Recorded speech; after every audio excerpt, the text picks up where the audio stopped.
जय हिंद दोस्तों। आज हम फिर एक बायोलॉजी का टॉपिक पे चर्चा करेंगे। ये विभिन्न प्रतियोगी परीक्षा के लिए बहुत इम्पोर्टेंट टॉपिक है और ख़ास करके जिनका मैट्रिक का एग्ज़ाम है उनके लिए भी बहुत फ़ायदेमंद साबित होगा। दोस्तों, आज का जो मेरा टॉपिक है रिप्रोडक्शन सिस्टम से है। इस वीडियो को हम दो पार्ट में बनाएंगे। आज का पार्ट जो होगा वो नर जनन तंत्र होगा, कल का जो पार्ट हम बनाएंगे मादा जनन तंत्र से बनाएंगे। आखिर जनन तंत्र, ये जनन होता क्या है? सीधी सी बात है, जनन के बारे में समझना है कि जीव जंतु जिस विधि द्वारा अपने ही संतान में क्या करते हैं, वृद्धि करते हैं, उसको जनन कहते हैं। जैसे एक मनुष्य है, अपने समान एक संतान में क्या करती है, वृद्धि करती है, ये जनन है। पेड़ पौधा अपने समान क्या करती है, वृद्धि करती है, ये जनन है। तो पेड़ पौधा या जीव जंतु जिस विधि द्वारा अपने ही संख्या में लगातार वृद्धि करते हैं उसी को जनन कहते हैं। जनन दो प्रकार से होता है, एक होता है अलैंगिक, एक होता है लैंगिक।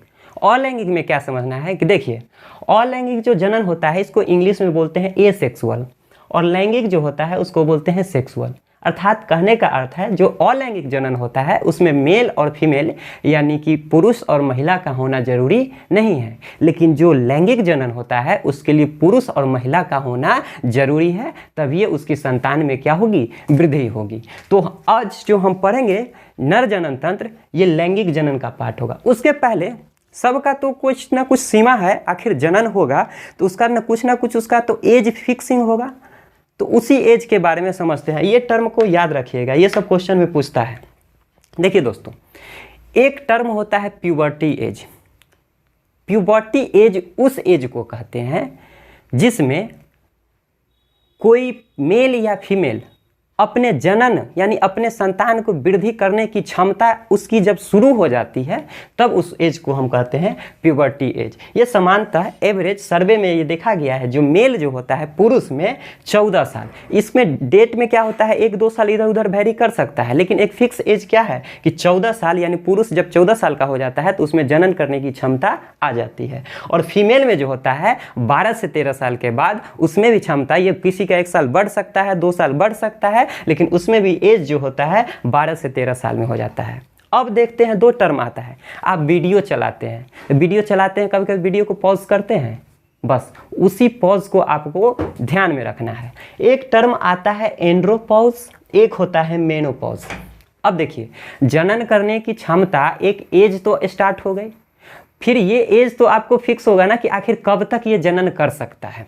तो उसके लिए पुरुष में एज बताया गया है 50 से 55 साल तक कोई पुरुष रहता है तो उसमें क्षमता रहती है। किसी का अपवाद में हो सकता है कि इससे ज़्यादा साल वाले व्यक्ति भी जन्म कर सकते हैं, लेकिन जो 50 से 55 है एवरेज कि इतना ही 55 साल तक वो क्या कर सकते हैं, जनन करने की क्षमता रहती है। तो पुरुष में जो होता है उसको कहते हैं एंड्रोपॉज।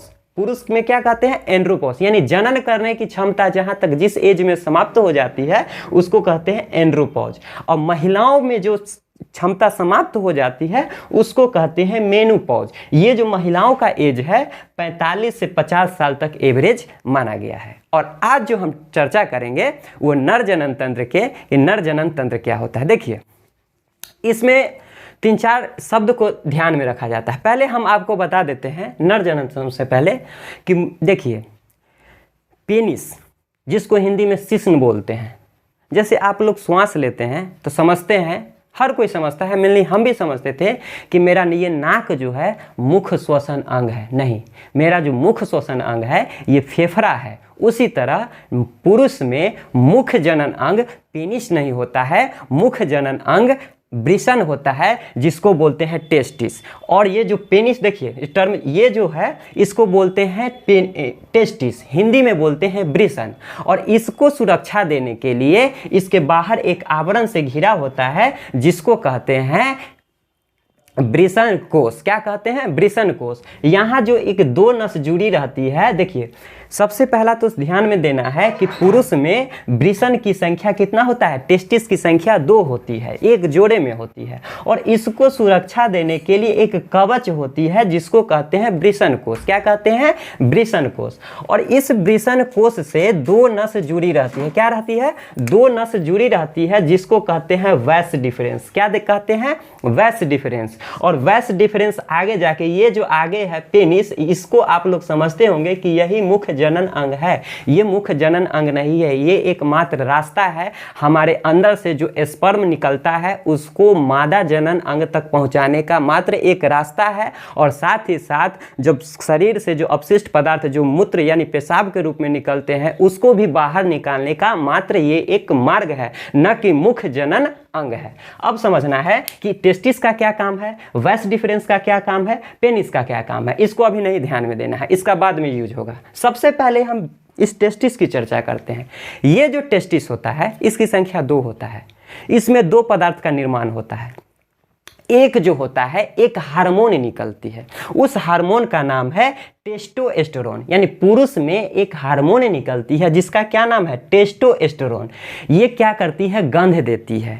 ये क्या करती है? गंध। जो स्पर्म और जिसको हिंदी में शुक्राणु बोलते हैं उसको गंध देने का जो मेन सबसे बड़ा काम कौन करता है? टेस्टोस्टेरोन करता है। अगर जिस पुरुष में टेस्टोस्टेरोन का सबसे बड़ा काम है कि ये पुरुषों की गौण लक्षण को सबसे पहले बताता है। जैसे पुरुष का आवाज भारी हो जाना, ये पुरुष का मेन लक्षण है।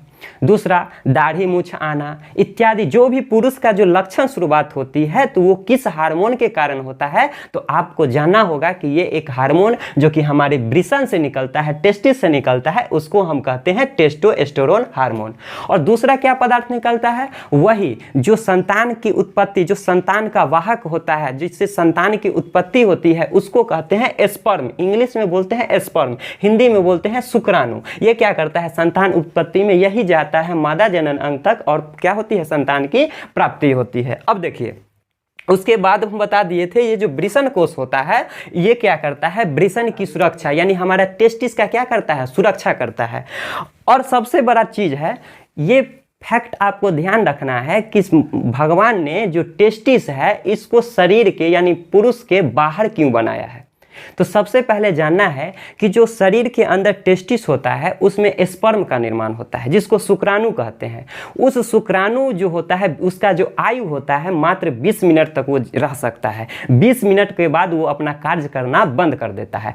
पहला टर्म क्या समझना है कि उसका कार्यकाल मतलब कितना देर तक रह सकता है उसका असर, तो 20 मिनट तक। और दूसरा नंबर बात कि ये जो टेम्परेचर तापमान जो है 25 से 30 डिग्री सेल्सियस तक अगर वो टेम्परेचर तापमान में आ जाता है तो वो बेअसर हो जाता है, वो काम करना बंद कर देता है। अब बताइए, हमारे शरीर का टेम्परेचर जो है 37 डिग्री सेल्सियस होता है।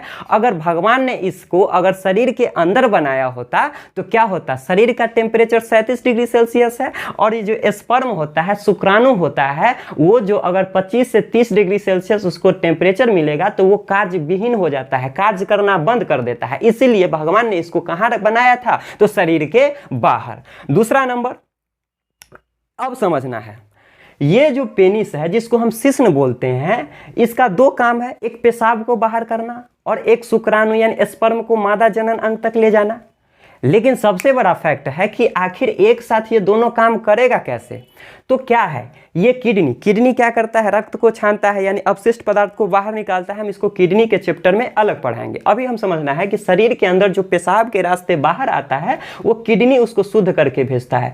किडनी के द्वारा 2 जो या नस लगा हुआ है जिसको मूत्र वाहिनी कहती है। मूत्र इसी यानी पेशाब इसी रास्ते से आता है और जब पेशाब आ रहा होता है तो पेशाब भी ये पेनिस के रास्ते निकल जाता है और ये जो हमारा शुक्राणु है ये भी इसी रास्ते से जाते हैं। ये दोनों को कंट्रोल करने का काम यहाँ एक ट्रैफिक, बिल्कुल ट्रैफिक की तरह रहता है जिसको कहते हैं प्रोस्टेट ग्रंथि। क्या बोलते हैं? प्रोस्टेट ग्रंथि। जब ये प्रोस्टेट ग्रंथि देखता है कि इधर से पेशाब आ रहा होता है तो इसको लॉक कर देता है और पेशाब को जाने देता है। जब यही प्रोस्टेट ग्रंथि देखता है कि अंदर से शुक्राणु जा रहा है तो इसको स्टॉप कर देता है और ये क्या कर देता है? इधर से शुक्राणु को जाता है। लेकिन सबकी क्षमता होती है, कभी कभी ज्यादा वजन से, ज्यादा भार डालने से, ज्यादा मास्टर विजन करने से ये जो प्रोस्टेट ग्रंथि ग्रंथि होता है वो घिस जाता है, तब लोगों में, पुरुषों में खास करके ये एक बीमारी होता है जिसका बहुत बड़ा नाम है, कहते हैं कि स्वप्न दोष हो रहा है। सबसे बड़ा कारण स्वप्न दोष का है कि हमारे अंदर जो प्रोस्टेट ग्रंथि होता है वो क्या होता है, घिस जाता है।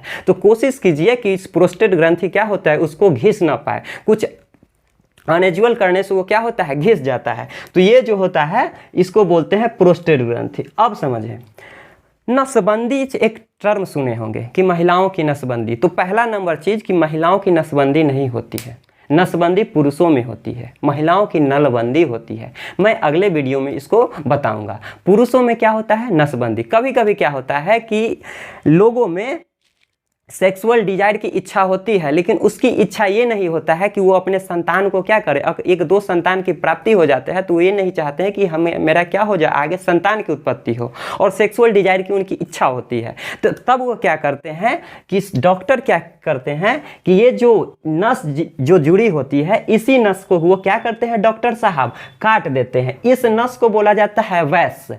अटोमी मतलब काटना, वैश्य मतलब ये वैश्य हो गया, नस हो गया, अटोमी मतलब काटना। तो डॉक्टर साहब क्या करते हैं, उसी नस को काट देते हैं।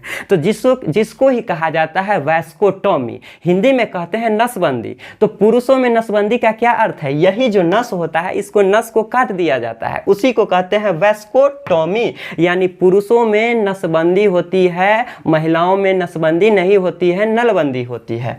अब देखिए, एक तरह के और आप आदमी देखे होंगे, जैसे जिसको बोलते हैं हिजड़ा। हिजड़ा लोग जो छक्का लोग होते हैं उनमें क्या नहीं होता है, क्या कारण होता है कि वो मतलब संतान उत्पत्ति नहीं कर सकते हैं। तो सबसे बड़ा चीज है कि अगर किसी में ये वृषण तो है लेकिन उसमें स्पर्म का निर्माण नहीं होता है, उसमें स्पर्म का निर्माण नहीं होता है, शुक्राणु नहीं बनता है, तो वो पुरुष होते हुए भी उसको हम नपुंसक कहते हैं, और वो क्या हो जाते हैं, संतान की उत्पत्ति करने की क्षमता उनके पास नहीं होती है। और ये जो टेस्टोस्टेरोन हार्मोन होती है जो पुरुषों से निकलती है, वो जो जानवरों में ज़्यादा निकलती है, इसलिए जानवर का पेशाब जो होता है ज़्यादा गंध करता है। खास करके कुत्ता में ज़्यादा पाया जाता है, जिसके कारण कुत्ता का पेशाब क्या होता है, ज़्यादा महकता है। तो कल के वीडियो में मैं मादा जनन अंग के बारे में बताऊंगा, और उसके बाद बताऊंगा कि लड़का कैसे होता है, लड़की कैसा होता है, दोनों का क्या प्रक्रिया है, क्या फर्टिलाइजेशन, ये सब के बारे में मैं अगले वीडियो में बताऊंगा। और ये वीडियो खास करके जिनका मैट्रिक का एग्जाम है उनके लिए रामबाण साबित हो सकता है, ऑब्जेक्टिव के तौर पर हर तरह का पूछा जा सकता है। तो दोस्तों, उम्मीद करता हूं ये वीडियो आप लोग को पसंद आया होगा। अगर पसंद आया होगा तो लाइक और सब्सक्राइब जरूर कर दें।